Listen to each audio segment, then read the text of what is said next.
Hello and good morning. It's Heather and Phil, and we are here today at a place called the Brainerd Levee. And it's a levee to help prevent flooding. And apparently some places around the Brainerd Levee have some interesting birds to see. So we're gonna hike our way down the Brainerd Levee just a little bit and see if we can make some pictures.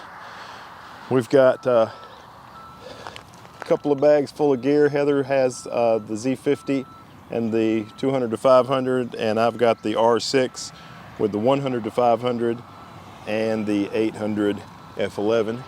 So we should have it covered if we run into any avian wildlife. Well, we've been having a nice time here at the Brainerd Levee. This is the area that has kind of a wetland beside it. And first I got a photograph of an Indigo Bunting, which was pretty cool. And Heather got mad at me because I spooked it before she was able to get a good shot. Whoopsie.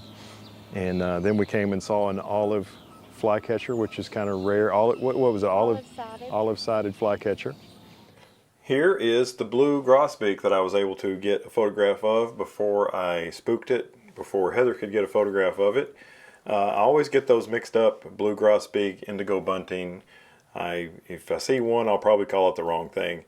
Here is a yard bunny. I call these yard bunnies when I see them at home, so I guess this one is a levee bunny, and it has pretty good camouflage. Look how well it blends in with its surroundings. Always, if I see a bunny, I'm going to take a picture of it. I've even photographed them at Walt Disney World. Here is a green heron. Now we see green heron fairly regularly in the summer in the Chattanooga area, but only in certain spots, usually wetland type places. And even though this one was a long way away, I had to go ahead and snap a photograph of it. And speaking of a long way away, here it is, the olive-sided flycatcher, which was making Heather's bird alert jingle a lot that morning. So we went actually to see this bird, and this was so far away, but I still went ahead and made the photo. And now we've come down to this area with the water behind us, and there was a tricolored heron, which is no big deal in Florida, but it's pretty rare to see one in Tennessee, so that was cool.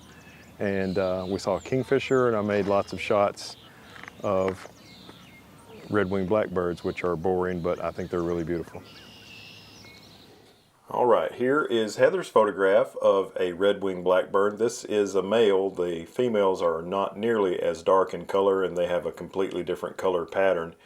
But we enjoyed seeing the Redwing Blackbirds. Here's another male, and it has some food in its mouth, which I'm guessing it's probably going to take it back to some nestlings somewhere. We didn't see the nest. Here's another one of Heather's photos of a Redwing Blackbird. This is pretty cool. You can see it rained on us just a little bit that morning, and you can see raindrops falling, and I love the purple flowers in this. And then here is my favorite Redwing Blackbird photograph of the day. This is one that I made, and it's right in the middle of its call. They puff up really plump when they're doing their call. And I also made a video clip of one with the R6 with some food in its mouth. Now here is Heather. She made a photograph of the tricolored heron. It was so far away I didn't even try to make a photograph of it, but Heather did a really nice job considering the distance. And I made a video clip just briefly of the tricolored heron as it was wandering around there in the wetland at the bottom of the Brainerd Levee and doing some fishing. Just a beautiful bird. I love seeing them in Florida, and this is the first one I've ever seen in Tennessee. Here is a belted kingfisher that landed on the top of kind of a dead tree over the wetland area, and we both made a photograph of it. The first one was my photo, and here is Heather's photo of the belted kingfisher. It's always great to get a photograph of a belted kingfisher, even if they're a long way away. Well, we met this nice lady who is a brilliant birder, and there's a lot of birder type folks hanging around here, some even on the other side of this low area here trying to find special birds, and they all kind of helped Heather find a, what was it? A willow flycatcher. A willow flycatcher, and Heather made a shot with the Z50 and the 50 to 250. I was too busy over here taking pictures of Redwing Blackbirds at the time. Here is Heather's photograph of the Willow Flycatcher. Now, you know, there was two birds that were really unusual to see. I guess three if you count the Tricolored Heron that were really unusual to see in this area.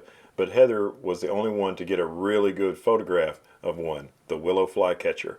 And here are a couple of turtles. I took this picture of what I thought was two turtles, and then when I got home and looked at it, there was a third turtle on another tree in the background, and I said, okay, I'll go ahead and share that one. It's kind of cool. Now, I never thought that I would make a flower photo with this 800mm lens because the minimum focus distance is 19.5 feet, but this one turned out pretty cool.